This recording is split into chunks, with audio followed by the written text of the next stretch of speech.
Kasama natin ngayon si Angono Vice Mayor Jerry Calderon na siya ring Commander Southern Luzon ng Knights of Rizal. Vice, magandang umaga. Magandang umaga, Sir Aljo. Opo, ngayon po bukas, eto na.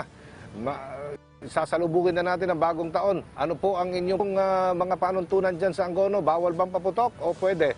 Katulad po ng pinag-uutos ng ating national government, pinagbabawal po yung pagpapaputok at ang binibigyan lamang po ng pagkakataon sa amin ay ang mga barangay captain ay pumili ng lugar para yung po lang mga pailaw. Opo.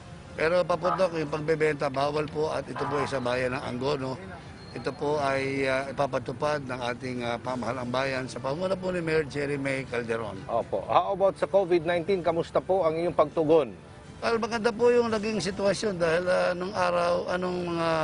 last month, November, batay po doon sinasabing Octa Research ay Angono po isa sa mga high-risk town na nabanggit sa 10 kasama po ang Baguio, Taytay, Cainta at iba pa.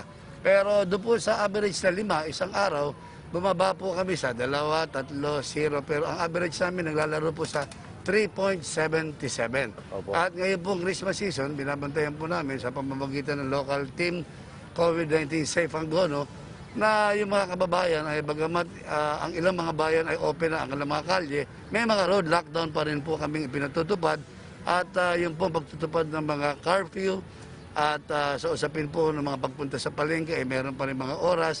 At ino-observe po natin ang mga pinag-uutas ng ating IATF, yung mga protocols. Opo, nakikinig po ang ating mga kababayan dyan sa Angono. Baka meron pa kayong maidagdag na mensahe po ngayong pagsalubong natin sa 2021. Para sa ngalan po ng ating punong bayan, Mayor Jerry Calderon, ako po at kasama ang Sangguniang Bayan ay nananawagan, pati na po ang mga Knights of Rizal, na maging bahagi po tayo na i-observe ang pinag-uutos ng ating pamahalaan.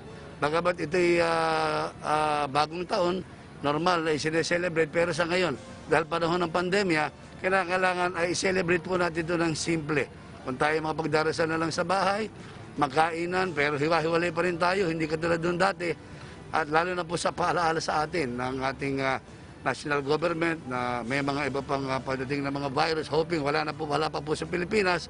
Much more, ngayong New Year na ito, ang wish natin ay makikooperate tayo sa ating panawagan ng pamahalaan.